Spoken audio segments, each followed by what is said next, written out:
जय जोहार, नमस्कार। छत्तीसगढ़िया चैनल देख रहे हैं आप। छत्तीसगढ़ की तमाम सभी बड़ी महत्वपूर्ण काम की खबरों की शुरुआत करते हैं आज की पहली बड़ी खबर के साथ। छत्तीसगढ़ में नए मंत्रिमंडल के गठन के बाद साय कैबिनेट की पहली बैठक मंत्रालय भवन में हुई। सीएम साय की अध्यक्षता में कई प्रमुख एजेंडों पर मीटिंग रखे गए। जी हां, साय कैबिनेट ने 3 महत्वपूर्ण बड़े फैसले लिए हैं, जिसमें पहला फैसला अंत्योदय राशन कार्डधारी और बीपीएल राशन कार्डधारी, जिनकी संख्या प्रदेश में 67 लाख है, राशन कार्डधारी परिवारों को निःशुल्क अगले 5 सालों तक चावल देने का निर्णय लिया गया है। प्रदेश के सोसाइटियों में चावल के नाम पर अब 2 रुपए भी नहीं लगेंगे। राष्ट्रीय खाद्य सुरक्षा अधिनियम 2013 के तहत बनाए जाने वाले राशन कार्डों में 1 जनवरी 2024 से आगामी 5 सालों तक निःशुल्क चावल दिया जाएगा। तो वहीं दूसरा बड़ा फैसला सीजीपीएससी भर्ती घोटाले की जांच सीबीआई करेगी। साय कैबिनेट ने सीबीआई की जांच कराने का फैसला सीजीपीएससी पर लिया है। वो बता दें कि वर्ष 2021 में आयोजित भर्ती परीक्षा में अनियमितताओं की शिकायत के चलते राज्य सरकार ने सीजीपीएससी पर सीबीआई जाँच कराने का फैसला लिया है। तो वहीं तीसरा बड़ा फैसला 21 क्विंटल प्रति एकड़ की दर से धान खरीदने का लिया गया है। इसके अलावा धान खरीदी की तारीख को भी बढ़ाने का फैसला लिया जाएगा। बता दें कि कैबिनेट की यह तीसरी बैठक थी, जहां तीसरा बैठक मंत्रिमंडल के विस्तार के साथ हुआ।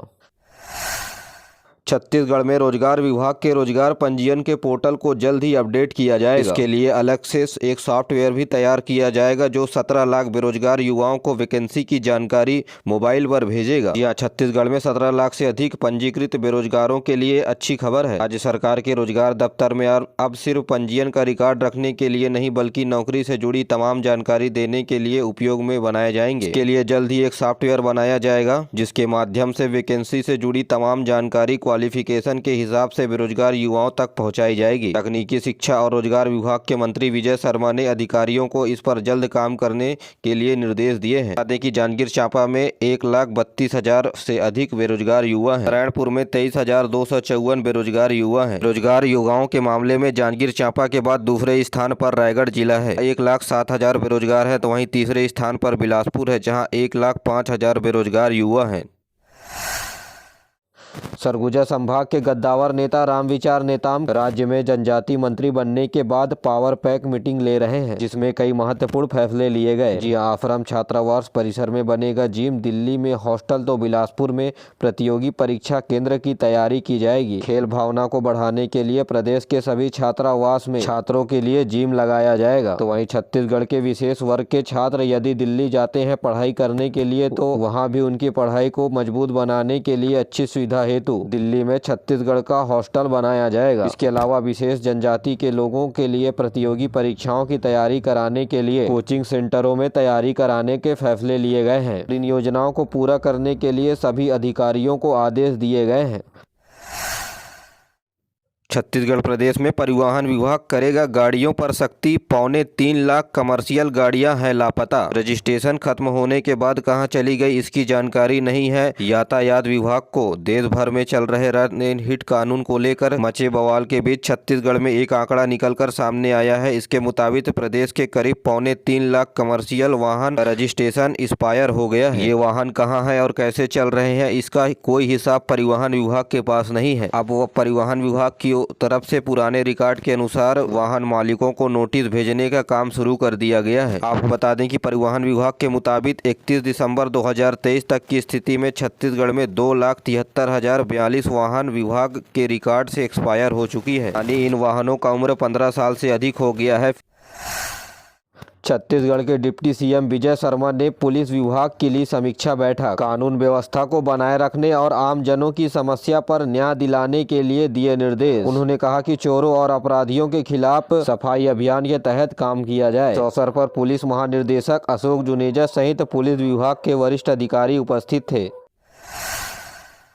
छत्तीसगढ़ में राजीव पुन्नी मेला का नाम बदलने की तैयारी साय कैबिनेट के द्वारा की जा रही है। साय कैबिनेट ने फिर से राजिम कुंभ के तौर पर पहचान देने का मन बना लिया है। कैबिनेट की बैठक में राजिम पुन्नी मेला के स्थान पर राजिम कुंभ के तौर पर नाम रखने का प्रस्ताव को मंजूरी दे सकती है। इस बात का खुलासा भाजपा प्रवक्ता केदार गुप्ता के द्वारा किया गया है। जी हाँ, राजिम का मेला छत्तीसगढ़ के कुंभ के रूप में अपनी पहचान बनाई थी, लेकिन पूर्ववर्ती सरकार ने इसे पुन्नी मेले का नाम दिया था। इसके चलते इसकी छवि धूमिल होती जा रही थी। मेला शुरू होने से पहले राजिम के पुन्नी मेले का नाम बदला जा सकता है। राम उत्सव पर साय कैबिनेट की बड़ी घोषणा, 22 जनवरी को प्रदेश में रहेगा ड्राई डे। अयोध्या में राम मंदिर।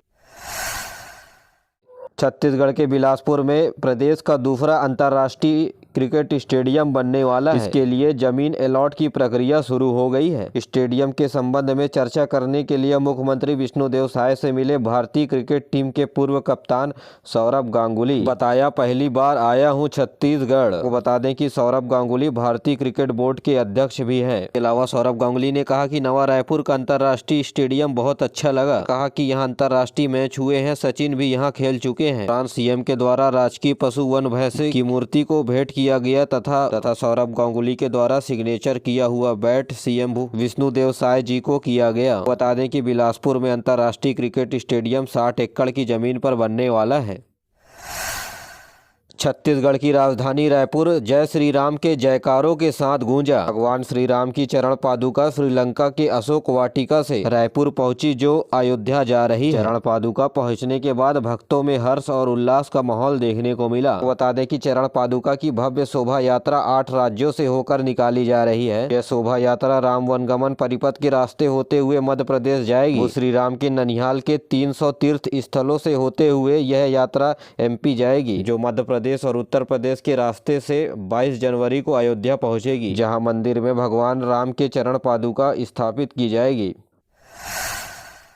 साय सरकार की बड़ी प्रशासनिक सर्जरी, 88 आईएएस के तबादले। रायपुर समेत 19 जिले में नए कलेक्टर बैठाए गए। आईपीएस मयंक श्रीवास्तव को जनसंपर्क विभाग के मिली कमान। जी हां, कई बड़े चेहरों को इधर उधर फेरबदल किया गया है। गौरव सिंह को रायपुर का कलेक्टर बनाया गया है। इसके अलावा रोहित व्यास को दुर्ग जिले का कलेक्टर बनाया गया है। वहीं मयंक चतुर्वेदी को दंतेवाड़ा का कलेक्टर, कुणाल दुदावत को कोंडागांव जिले का कलेक्टर बनाया गया है। श्री आकाश चिकारा को जांजगीर चांपा जिले का कलेक्टर बनाया गया है। दीपक कुमार अग्रवाल को गरियाबंद जिले का कलेक्टर बनाया गया है। श्री डी राहुल वेंकट को मनिंद्रगढ़ चिरमिरी भरतपुर का कलेक्टर बनाया गया है। अलावा संजय अग्रवाल को राजनांदगांव जिले का कलेक्टर बनाया गया है।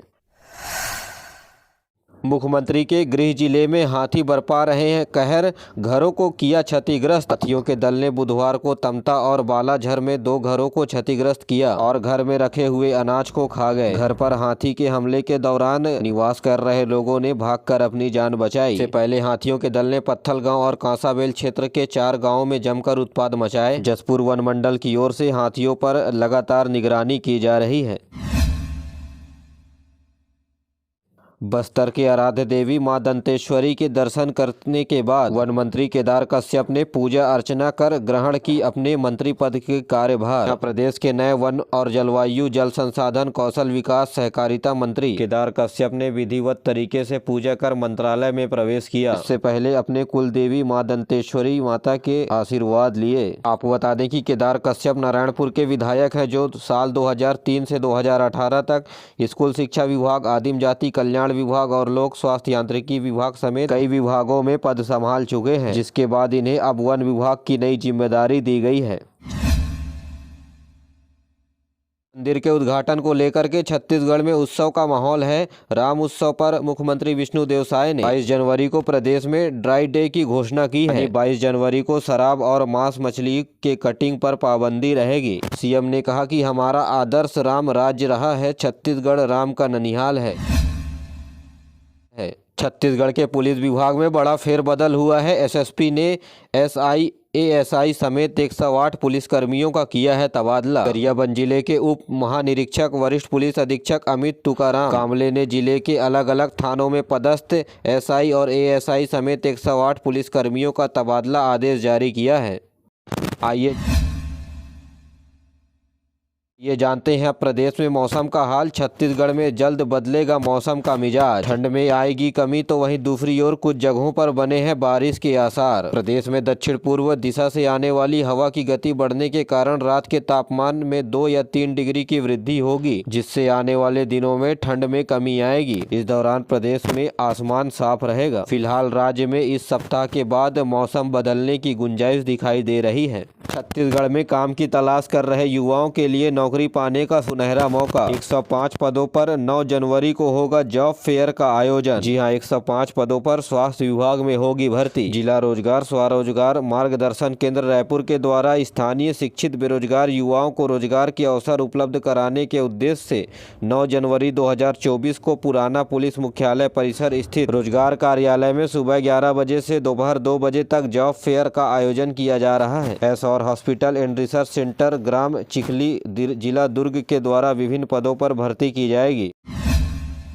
इन वाहनों का उम्र 15 साल से अधिक हो गया है, फिर भी सड़क पर चलाए जा रहे हैं। कोरोना के नए मरीजों की बढ़ रही है संख्या। छत्तीसगढ़ में मिले 18 नए संक्रमित, पर वेरिएंट का पता नहीं चला। अब एम्स में होगी जांच। कोरोना के केस 1-2 जिले में नहीं बल्कि प्रदेश के सभी जिलों में कोरोना के केस मिले हैं। हालांकि पॉजिटिव मिल रहे मरीजों की स्थिति सामान्य है। छत्तीसगढ़ में बुधवार को 18 नए कोविड के मरीज मिले हैं। अभी वर्तमान में 44 एक्टिव मरीजों की संख्या छत्तीसगढ़ में है। बीते दिनों यानी कल 7 केस रायगढ़ जिले में मिले हैं। वहीं 6 दुर्ग, कोरिया में 2, सारंगढ़, रायपुर, बेमेतरा में 1-1 मरीज मिले हैं।